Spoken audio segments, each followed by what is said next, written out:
लाडो, अरे ओ लाडो, दरवाजा खोलो। अरे, ये इतनी सुबह सुबह कौन आया होगा?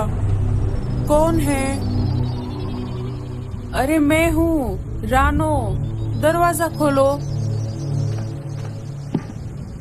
अरे रानो, तुम इतनी सुबह सुबह तुम यहाँ पर कैसे? अंदर आ जाओ, बाहर बहुत ठंड है। बोलो रानो, आज इतनी सुबह सुबह कैसे आना हुआ? घर पर सब ठीक तो है ना? हाँ लाडो, घर पर सब ठीक है। अभी मैं पेट से हूँ ना, इसीलिए आजकल मुझे बहुत ज्यादा भूख लग रही है और घर पर थोड़ा भी अनाज नहीं था। मैं अनाज लाने के लिए जाने वाली थी, लेकिन बाहर बहुत अंधेरा है। तुम्हारा घर पास में ही था, इसीलिए मैं तुम्हारे पास आई हूँ।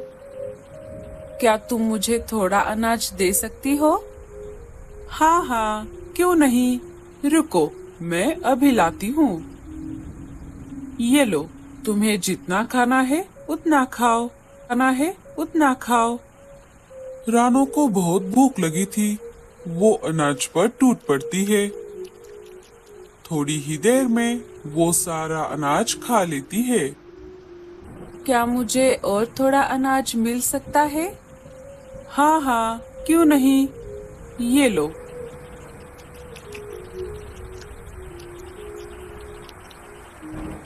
लाडो, मुझे माफ कर दो, मैंने तुम्हारा सारा अनाज खा लिया। जब मैं अनाज लाने के लिए बाहर जाऊंगी, तब तुम्हें तुम्हारा अनाज लौटा दूंगी। अरे पगली, इसमें माफी मांगने वाली क्या बात है? उल्टा मुझे तुम्हें अनाज खिलाकर बहुत अच्छा लगा। आखिर हम एक परिवार है। शुक्रिया लाडो, अब मुझे बहुत अच्छा लग रहा है। मुझे बहुत भूख लगी थी। थोड़ी ही देर में सुबह हो जाती है। लाडो, मेरे घर पर तो पहले से ही अनाज खत्म हो गया है और यहाँ आकर मैंने तुम्हारा भी सारा अनाज खत्म कर दिया। अब हम दोनों के पास भी अनाज नहीं है। अब हम क्या करेंगे? अरे रानो, तुम चिंता मत करो। अब तो सुबह भी हो गई है और बारिश भी थोड़ी कम हो गई है। अब हम अनाज लाने के लिए जा सकते हैं। हाँ, ये सही रहेगा। चलो फिर, हम चलते हैं। बच्चों, मैं और रानो आंटी मिलकर अनाज लाने के लिए बाहर जा रहे हैं। हमारे वापस आने तक तुम दोनों घर पर ही रहना, अकेले कहीं पर बाहर मत जाना। ठीक है मम्मी। लाडो और रानो निकल पड़ती है। जब वो दोनों बातचीत करने वाले पेड़ के पास से गुजर रही थी, तब वहाँ से बुलबुल चिड़िया उन्हें आवाज लगाती है। वो दोनों उसके पास आ जाती है। वहाँ पर और भी पंछी मौजूद थे। अरे लाडो, रानो, तुम दोनों अकेले अकेले इतनी सुबह सुबह कहाँ जा रही हो? जरा हमें भी बताओ। बुलबुल, हम दोनों अनाज लाने के लिए बाहर जा रहे हैं। अच्छा, तो ऐसी बात है। अनाज लाने तो मुझे भी जाना है। चलो, मैं भी आती हूँ तुम्हारे साथ। साथियों, क्या आपको भी हमारे साथ अनाज लाने के लिए आना है? हाँ हाँ, हम भी चलते हैं। बाकी पंछी भी उन दोनों के साथ अनाज लाने के लिए निकल पड़ते हैं। थोड़ी दूर आने के बाद उन्हें एक जगह अनाज का खेत दिख जाता है। अरे साथियों, ये देखो, कितना अच्छा खेत है। चलो, हम अनाज इकट्ठा कर लेते हैं।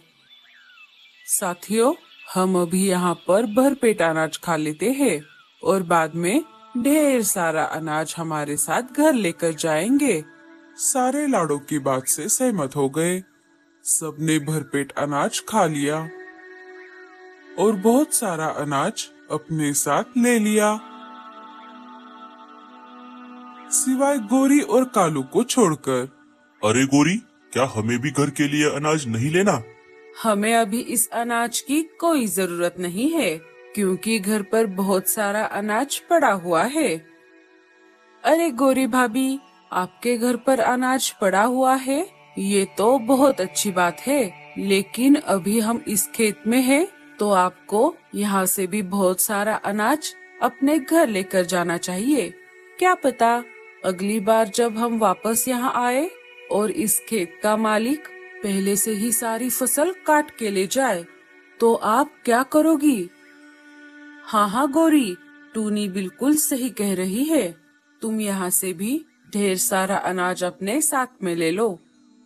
नहीं नहीं, आप दोनों मुझे मत सिखाओ, मुझे अनाज की कोई जरूरत नहीं है।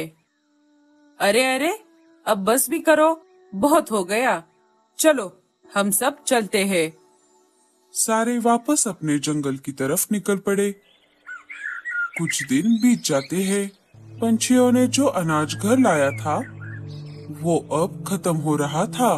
फिर एक दिन सारे पंछी मिलकर वापस उसी खेत की तरफ निकल पड़े। जब सारे वहाँ पर आ गए तब उन्होंने देखा वहाँ पर अनाज का एक दाना भी नहीं था। खेत के मालिक ने सारी फसल काट दी थी। अरे बाप रे, ये क्या हो गया? टूनी, तूने बिल्कुल सही कहा था। अगर उस दिन मैंने तुम्हारी बात मानी होती तो कितना अच्छा होता। अजी, अब हम क्या करेंगे?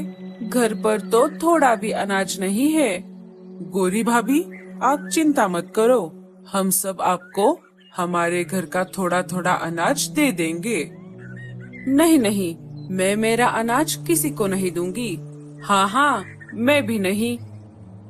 सारे निराश होकर खाली हाथ वापस अपने जंगल की ओर निकल पड़े। रास्ते में उन्हें एक जगह सेब का पेड़ दिख गया। अरे साथियों, वो देखो, सेब का पेड़। चलो हम सब मिलकर सेब खाते हैं। अरे वाह वाह वाह वाह, ये सेब तो कितने मीठे हैं।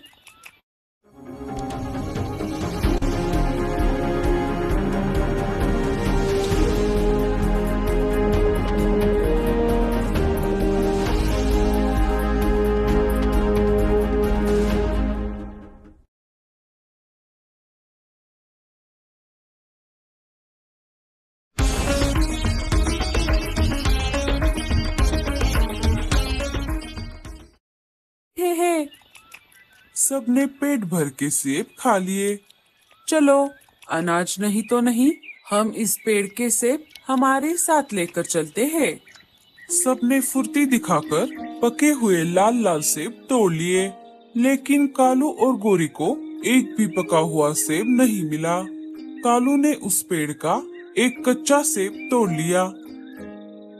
गोरी, तुम नाराज मत हो, आज नहीं तो कल ये सेब जरूर पकेगा।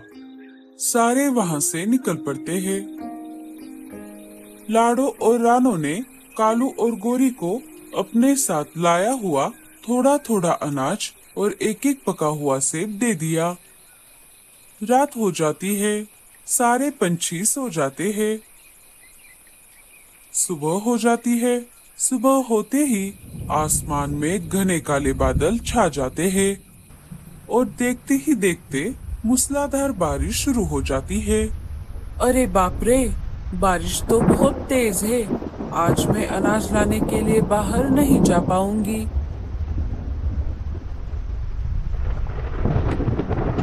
मेरे प्यारे बच्चों, तुम डरो मत, तुम्हारी मम्मा तुम्हारे पास है। ये तुम्हारी पहली बारिश है। बारिश हमारे लिए बहुत जरूरी होती है, उसी से हमारी पूरी प्रकृति चलती है।